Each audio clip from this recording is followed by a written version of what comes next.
मुख्यमंत्री देवेंद्र फडणवीसांनी उद्धव ठाकरेंना खुली ऑफर दिली आहे। फडणवीसांनी ठाकरेंना थेट सभागृहात स्कोप असल्याचं म्हणत ऑफर दिलेली आहे। 2029 पर्यंत आम्हाला विरोधी बाकावर येण्याचा स्कोप नाही, पण तुम्हाला मात्र या ठिकाणी येण्याचा म्हणजे सत्तेत येण्याचा स्कोप आहे असं फडणवीस म्हणतात।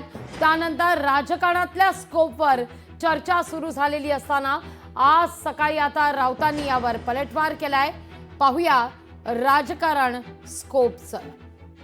या टर्मचं त्यांचं आता हा निरोप समारंभ आहे, पण आपल्या शुभेच्छा आहेत। त्यांनी पुन्हा या सभागृहात यावं, आल्यानंतर त्याच पदावर असावं असं काही नाही। मी असं म्हटल्यावर हे म्हणतील पळवापळवी करतात म्हणून।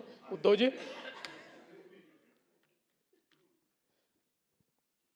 आता उद्धवजी 29 पर्यंत तर काही स्कोप नाही, पण ऐका 29 पर्यंत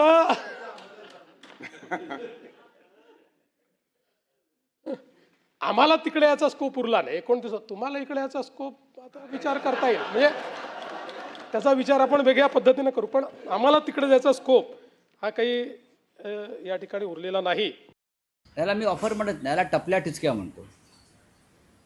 म्हणजे टाळीचे वाक्य असतात काही सिनेमात किंवा बातमीची वाक्य, त्या पलीकडे मी याच्याकडे मी म्हटलं ना, सध्या देवेंद्र फडणवीस हे डुप्लिकेट शिवसेनेबरोबर सत्ता भोगत आहे। डुप्लिकेट शिवसेना, डुप्लिकेट राष्ट्रवादी, त्यांना कुठला वैचारिक किंवा नैतिक आधार नाही।